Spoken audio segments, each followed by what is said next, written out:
غير نظرتك إلى نفسك. المؤلف كاثرين كريمر وهانك وازياك. ملخص الكتاب: فكر بالموجود لا المفقود. يقصد بالتفكير بالموجود لا بالمفقود التفكير بمواطن قوتك لاستثمارها وتفعيلها، بدلا من التفكير بنقاط ضعفك، أي أن تركز على أصولك لا على خصومك، وعلى إبداعاتك لا على مشكلاتك، بأن تنظر إلى نفسك وإلى العالم من حولك من خلال مكامن الإبداع ومواطن القوة، وأن تتجنب المشكلات والهنات والمشتتات والمثبطات التي تحيد بك عن هدفك.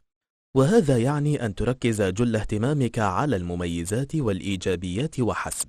التفكير بما هو لديك لا بما هو عليك يبقيك متحفزا ومتحمسا، فتستثمر قدراتك ومواهبك وتحقق النتائج التي تريد، فتفيد وتستفيد. وبما أن التمتين هو أن تدرس ما تريد وتعمل ما تجيد، فتبدع وتفيد وتستفيد، فإن التفكير بالموجود وتجاهل المفقود هو أحد أدوات وركائز التمتين. التمتع بميزة المبادرة. المبادرة تعني أن تكون تصرفاتك استباقية، وأن تستعد لمواجهة أي مشكلة أو أزمة مفاجئة قبل وقوعها. لكن السلوك الاستباقي لا يكون بهذه السهولة عندما يكون عليك مواجهة سيل المتطلبات والضغوط اليومية الذي لا يتوقف.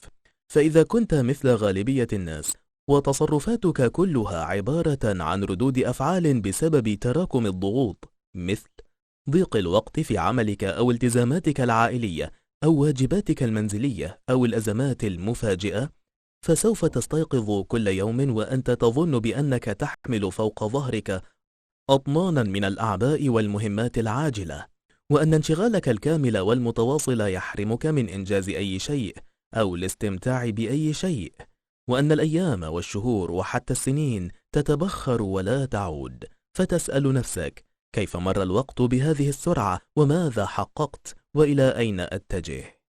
أما إذا فكرت من منطلق الموجود لا المفقود، واستثمرت ما لديك لا ما عليك، فلن ترى الحياة مزدحمة وكئيبة بهذه الصورة. فعندما تغير الطريقة التي تنظر بها إلى نفسك، فسوف تتعامل مع أولويات حياتك الشخصية بنفس القدر من الاهتمام الذي توليه للمتطلبات التي تفرضها عليك الظروف وتوقعات الآخرين. ستركز على ما يمكنك أن تساهم به، وما تريد أن تحققه، وما تستطيع أن تفعله كي تقود الآخرين وتحفزهم. يساعدك التفكير بالموجود على الإبحار في بحر الحياة متلاطم الأمواج، فيكون بمثابة الفنار الذي يهديك ويرشدك في أحلك الأوقات، وتتحول حياتك إلى مغامرة شيقة ورحلة ممتعة تتحكم أنت فيها وتحدد بنفسك محطاتك ووجهتك النهائية. ستستغل مفاجآت الحياة وصدفها السارة، وتستفيد من أصعب عقباتها كي تجعل رحلتك أكثر إمتاعا وقيمة، وستزداد ثقتك بنفسك وبوجهتك وبالطرق التي تسلكها للوصول إلى غايتك. أبرز بصمة وجودك. الخطوة الأولى التي يجب أن تتبعها كي تكون مبادرا هي أن تستثمر رصيدك من مواطن القوة التي تظهر وتتجلى بفضل تفعيل السمات المميزة في شخصيتك والتي تشكل كيانك ووجودك. فمثل ما يحمل كل شخص في هذه الدنيا بصمة يد فريدة لا تتكرر، فإننا جميعا نحمل مجموعة من المهارات الفريدة التي تلهم وتحفز الآخرين وتجعل أداءنا فعالا في جميع الظروف والمواقف. فإذا أردت إطلاق العنان لإمكاناتك ومواطن قوتك وطاقاتك الحبيسة، فعليك أن تعرف أيها يترك أثرا وانطباعا دائما وإيجابيا عليك وعلى كل من حولك. تجتمع مجموعة المهارات الفريدة التي تجعلك بارزا بين الحشود لتكون ما يسمى ببصمة الوجود. بهذه البصمة ستكون أكثر ثقة بنفسك ومصداقية أمام الآخرين، وستنعكس مبادئك وقيمك في أقوالك وأفعالك، وستجعل حماسك وشغفك يلمعان كأشعة الشمس فيما تقوله أو تفعله. بصمة وجودك هي التي تمنحك القدرة على قيادة الآخرين والحصول على النتائج المتميزة، ومهما كانت الصعوبات والتحديات التي تفترش طريقك، فستضمن لك هذه البصمة أن تواجه جميع الصعوبات بثبات وثقة. وسع دائرة علاقاتك. لا تعني السيطرة الكاملة أن تنطلق في رحلتك وحدك، فطالما أنك تعرف وجهتك التي تبتغيها، فسوف يحب آخرون ممن يشاركونك وجهات نظرك ومبادئك أن ينضموا إليك. سيكون منهم أشخاص عرفتهم منذ سنوات طوال، وآخرون ستصادفهم خلال رحلتك. اعرف رفاق دربك جيدا مثلما تعرف نفسك. اعرف ما يحفزهم وما يحبطهم، وما يحلمون به وما يتحلون به من صفات ومزايا. وسوف تستطيع تأسيس علاقات وطيدة وعميقة ومثمرة معهم. اسألهم دائما: من غيري يريد أن يقود الطريق لبعض الوقت؟ وما هي الرحلات الجانبية التي يمكن أن ننطلق فيها؟ كلما شجعت الآخرين على الإبحار معك، ازدادت الرحلة إمتاعا وجاذبية، لأنك ما عدت وحدك، بل أصبحت جزءا من مجموعة كبيرة من الأفراد متشابهي الاهتمامات والميول والأفكار. لقد استطعت أن تجذب آخرين ليؤمنوا بقضيتك، ووسعت شبكة علاقاتك وعمقتها، فارتقيت بإمكاناتك إلى مستوى أعلى. السفر إلى الداخل. بدلا من الالتهاء والانشغال بظروف العالم الخارجي والبحث فيه عما يحتاج إلى التعديل والإصلاح والإتقان، ألق نظرة طويلة ومتمعنة على عالمك الداخلي. استكشف ما هو أبعد من أدوارك الحياتية ومسؤولياتك والتزاماتك اليومية. ركز على الأهداف التي تريد أن تحققها. أمعن النظر في آمالك ورغباتك، ما يحفزك وما يثير شغفك، ما تخاف منه وما تطمح إليه. حدد الأثر الذي تريد بإمكاناتك ومواهبك المتفردة أن تحدثه في العالم من حولك، فتفيد وتستفيد. انظر إلى هذه الأهداف باعتبارها البصمة التي لن يستطيع أحد غيرك أن يتركها. ستمدك مبادئك وقيمك بالقدرة على الدفاع عن قضيتك. قضيتك هي الهدف الذي ولدت من أجل تحقيقه، والنبع الذي تستقي منه حماسك وفرصتك المثلى لتعظم أثرك في الحياة. غير نظرتك لمعنى النفوذ والتأثير. يتوهم معظم الناس أن النفوذ يعني الثروة والمكانة الاجتماعية والقوة والسلطة والمعرفة والخبرة. هذه ليست أكثر من مجرد مصادر نفوذ خارجية تمنحك السيطرة على عدد متنوع من الموارد، مثل المال والأرض والحصص السوقية والملكية الفكرية. ولكن على الرغم من أهمية رصيد النفوذ الخارجي، فإنه لا يكفي لبلوغ النتائج التي تطمح إليها، إذ إن هناك مصدرا آخر للنفوذ لا يقل أهمية، بل وقد يكون شرطا ضروريا وحيويا لنجاحك وإتقان دورك القيادي. بدلا من أن تعتمد بصفة كلية وأساسية على مصادر النفوذ الخارجية، نقب في داخلك وابحث عما يحفزك ويشجعك على بلوغ النجاح. فكل منا يحمل في داخله مخزون طاقة ونفوذا هائلين في انتظار أن نستغلهما. مصادر نفوذك الداخلية مستمدة من كينونتك، أي من تكون من الداخل لا ما تملك من الخارج. وما يسيطر على هذا النفوذ الداخلي هو بصمة وجودك، وما تملك من صفات ومهارات وقدرات وميول وقيم ومبادئ تجعلك هذه البصمة على استعداد لفعل كل ما يتطلبه الأمر لبلوغ النتائج التي تنشدها، عندما تعجز مصادر النفوذ الخارجية عن ذلك. الدفاع عن القيم الشخصية. حين تعيش حياتك ملتزما ومدافعا عن معتقداتك وقيمك، ستكون مرفوع الرأس وواثق النفس، وستشعل وطيس المنافسة بينك وبين الآخرين الذين من ناحيتهم يصفونك بأنك قوة من قوى الطبيعة التي لا تعرف سكونا أو خمودا. ولكن يجب أن تتذكر أن الناس يحبون الوضوح. يصبح صوتك قويا وواضحا عندما تدافع عن قضية ما. الناس يتطلعون نحو الأمل. ستقنعهم وتستميلهم بأفكارك ووعودك عندما تدافع عن قضية ما. حدد إطارك الأخلاقي لتتمكن من الدفاع عن قضاياك وأهدافك بقوة وثقة، بشرط أن يعكس هذا الإطار القيم والميول التي تدعم معتقداتك، ويعبر عن وجهة نظرك، ويكشف الأشياء التي تهمك حقا. كل هذا كفيل باستقطاب الآخرين لاتباعك ومساندتك، لذا يجب أن تكتب وتتخيل وتتحدث عن أهدافك الشخصية بالشكل الذي يعكس بجرأة وثقة قيمك ومبادئك. كن مطلوبا ومرغوبا في محادثاتك اليومية. عادة ما ترتبط كلمة الطلب بالقوة والنفوذ والإجبار، إلا أن لهذه الكلمة دلالات أخرى في لغة الدراما والمسرح. فعندما تقول إن فلانا مطلوب، فهذا يعني أنه يتمتع بالقبول والقدرة على سلب عقول الجماهير وقلوبهم. فالممثل المطلوب يتحلى بالجاذبية الشخصية التي تجعل الجماهير لا تستطيع مقاومة نظراته أو صوته أو حركاته، ورسالته تثير اهتمامهم إلى حد أنهم يتوقفون عن متابعة أدائه التمثيلي ويندمجون مع الواقع الذي يخلقه. يمكنك أن تغرس هذه العادة المسرحية في نفسك بأن تجسد رسالتك، أي أن تعبر عنها عبر حركات جسدك. ضع في اعتبارك أن الكتابة والتحدث يعتبران من الحركات الجسدية. اعثر في داخلك على الوقود الذي يغذي حماسك نحو ما تقول، فهذا من شأنه أن يدعم ويقوي رسالتك ويضاعف تأثيرك. تذكر مرة انجذبت فيها إلى حديث شخص ما عن رسالته، أو توافقت رسالته هذه مع ما تؤمن به. ما الصفات والمهارات الصوتية التي حركت ولمست دواخلك؟ ما الذي جعل رسالته مؤثرة بشكل لا يقاوم؟ كيف يمكنك أن تدمج هذه العناصر الجاذبة مع ما تقوله؟ كيف تجعل صوتك أكثر تأثيرا وقدرة على التعبير عما تؤمن به؟ تحدث من القلب. ذق طعم الصوت واستنشق أريجه.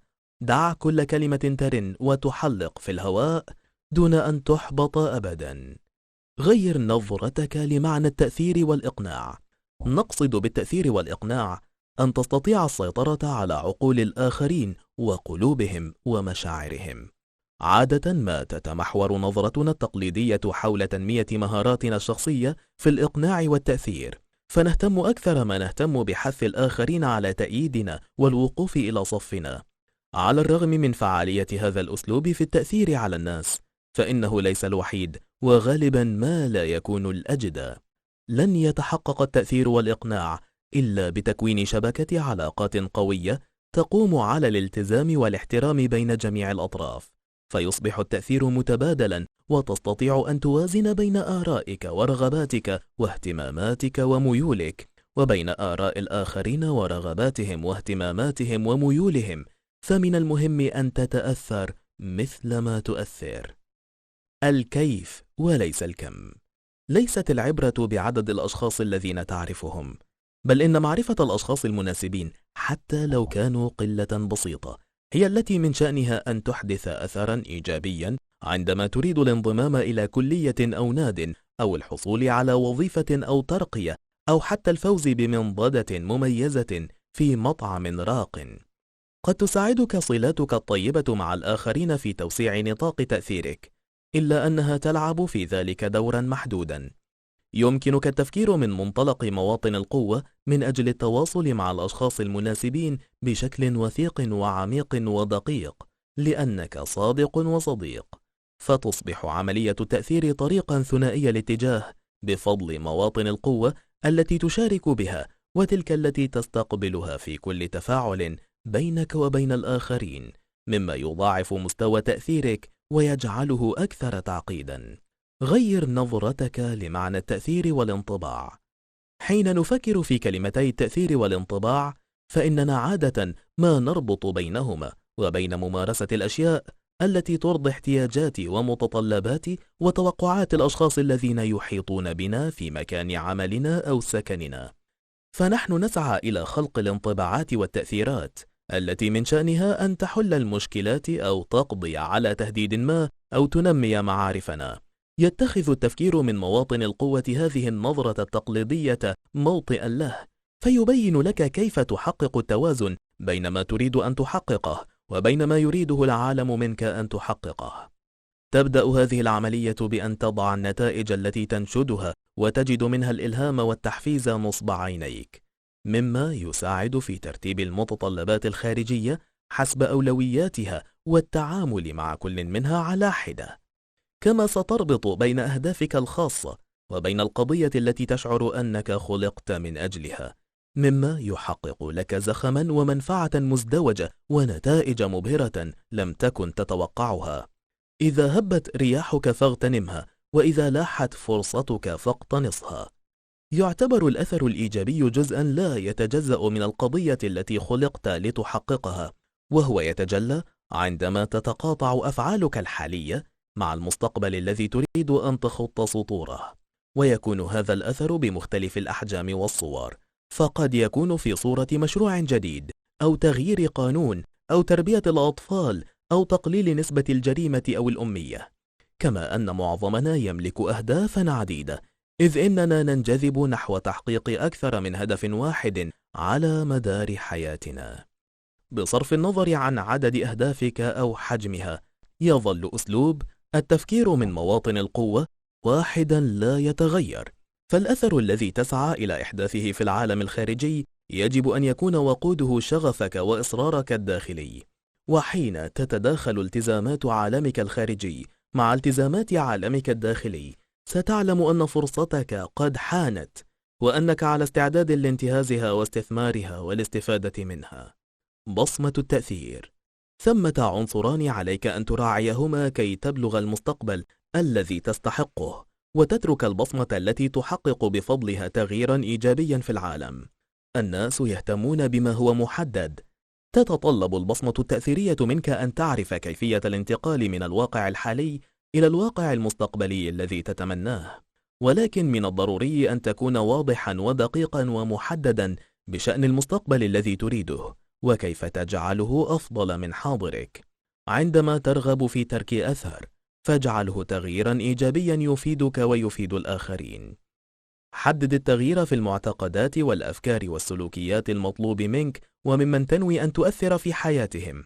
تقوم هذه المقارنة العقلية بين الحاضر والمستقبل بدفعك والآخرين إلى الأمام، فتصلون إلى وجهتكم في وقت أسرع وبمجهود أقل. حماسك يحفز الآخرين. كلما زاد مدى التأثير الذي تريد إحداثه، زاد المجهود الذي يجب بذله من جميع الأطراف. سيسير هذا الأثر بالتوازي مع حماسك وشغفك بقضيتك. الحماس يجعلك والآخرين تواصلون السير أيا كانت الظروف، فهو الوقود الذي يغذي إصرارك وإبداعك، ويشعل جذوة الأمل، ويسهل التكيف مع كل المواقف. الأهم من هذا وذاك أنه قادر على الانتشار كما النار في الهشيم. لا تحتفظ به لنفسك، بل كون فريقا إيجابيا متحمسا ومتحفزا منذ البداية. الطريق إلى المستقبل. تصور الهدف الذي تصبو إليه وتتمنى تحقيقه. سيكون هذا التصور المبدئي بمثابة مسودتك الأولى عن المستقبل. بعد ذلك، اطلب من بعض الأشخاص المهمين الذين ينتظرون الأثر الذي ستحدثه أن يساعدوك في تشكيل رؤيتك المستقبلية. اجعلهم المستشارين الذين تلجأ إلى نصيحتهم، واشرح لهم السبب الذي يجعل هذه الرؤية في منتهى الأهمية بالنسبة لك. اطلب منهم أن يسألوك 3 أسئلة على الأقل عن سبب رغبتك في تحقيق رؤيتك. حدد التغييرات التي يتطلبها مستقبلك المنشود، سواء أكانت هذه التغييرات في الأفكار والمعتقدات، أم المواقف، أم السلوكيات، أم الإجراءات المتبعة، أم الأنظمة. هذا هو الإطار الأساسي اللازم لك كي تبدأ رحلة بحثك عن طرق أجدى وأيام أفضل. عندما تعتاد التعاون في نطاق ضيق مع الآخرين من أجل تشكيل رؤية قوية، فإنك ترفع قدرتك على تحقيق نتائج واسعة الأثر. غير نظرتك إلى المستقبل. الندم والتخطيط والحلم من الصفات القاصرة على البشر، فنحن نقسم الزمن إلى 3: الماضي والحاضر والمستقبل، وهذه التصنيفات التقليدية تشكل أسلوب تفكيرنا بحسب كل إطار زمني. فنحن نتذكر الماضي ونتعامل مع الحاضر ونتصور المستقبل، على الرغم من أهمية هذه الأبعاد، فإنها تقيد قدرتنا على تشكيل المستقبل. أما التفكير في مواطن القوة فيجعل الحدود متماهية بين الماضي والحاضر والمستقبل، مما يتيح لك التركيز عليهم جميعا في نفس الوقت، كما يعلمك تشكيل سيناريوهات تفصيلية عن المستقبل الذي تتمناه وكأنه حدث بالفعل. ستستطيع أن تخلق ذكرى ماضية ورؤية استشرافية في آن واحد.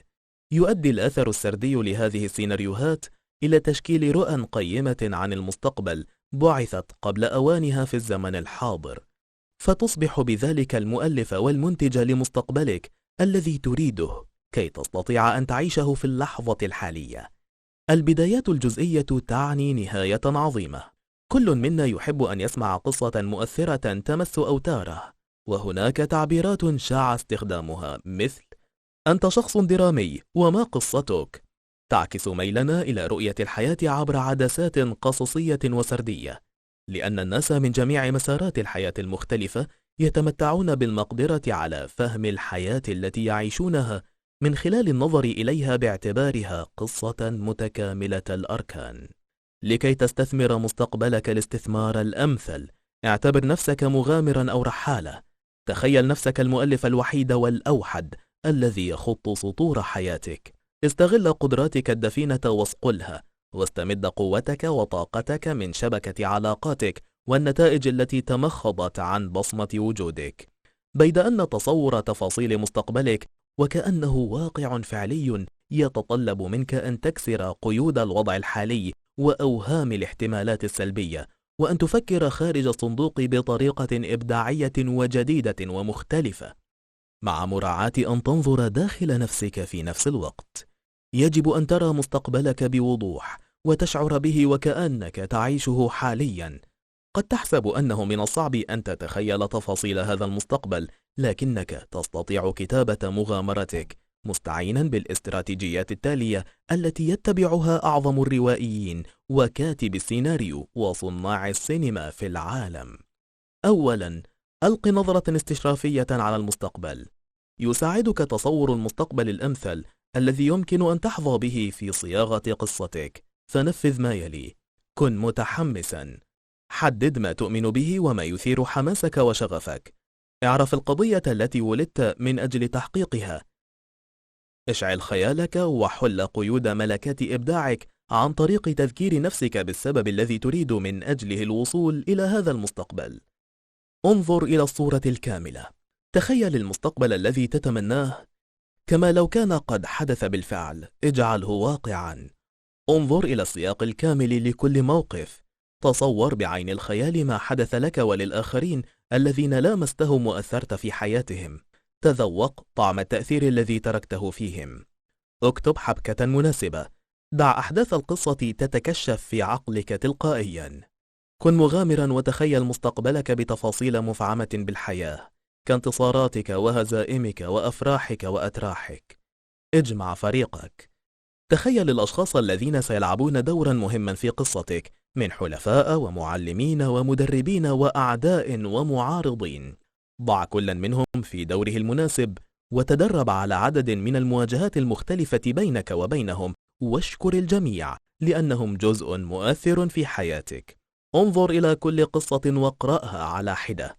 دع أحداث القصة تتشكل في عقلك صورة وراء الأخرى، وتذكر دائما أن تصور المستقبل عمل إبداعي وخلاق يستطيع الإسهام في تشكيل واقعك بالفعل.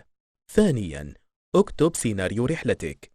كل ما تحتاجه هو خيالك وقلمك وبعض الورق. قبل أن يبدأ المخرج في تصوير فيلمه، يجب أن يكون معه سيناريو يحكي أحداث القصة. ليس من الضروري أن تهتم بالمناظر الخلفية أو بتسلسل الأحداث. المهم أن يبين هذا السيناريو الانسجام بين العناصر المرئية والنسق السردي، فيوجه العملية الإبداعية لمصمم الديكور والمصور السينمائي والممثلين وعامل المونتاج. يعتبر مثل هذا التصوير القصصي عملية إبداعية توفر لك الإلهام والتوجيه، وهو في أبسط أشكاله سيساعدك على رسم صورة لما تريده أن يحدث من البداية إلى النهاية. تستطيع أن ترسم سيناريو مستقبلك على 3 مراحل: تحرير مواطن قوتك الكامنة، الموجودات، توسيع دائرة علاقاتك، المتغيرات والتأثيرات، تعظيم الآثار التي تتركها في حياة الآخرين، تحويل الموجودات إلى تأثيرات، مواصلة الرحلة الإيجابية حتى النهاية، تحويل التأثيرات إلى نتائج، أي تعظيم الموجودات. ربما قد حان الوقت لتجمع عناصر قصتك أو شتات موجوداتك وتضم الأجزاء بعضها إلى بعض حتى تنضج ثمار رحلتك وطبختك الإنسانية على نيران ومواقد قوتك الهادئة. انظر إلى انسيابية الأحداث بكل تفاصيلها، ثم عدل واحذف وأضف اللمسات النهائية كي تستمتع بمشاهدة العرض الأول. سوف تراه وتشعر به، وسيتملكك الحماس، وستجد نفسك جاهزا ومستعدا لرؤية كل تفاصيل مستقبلك وهي تبعث إلى الحياة أمام ناظريك. سترى المستقبل وهو ينبلج ويتبدى لحظة بلحظة، وسترى قضيتك تتحقق بفضل بصمة وجودك ودوائر علاقاتك ومساحات تأثيرك.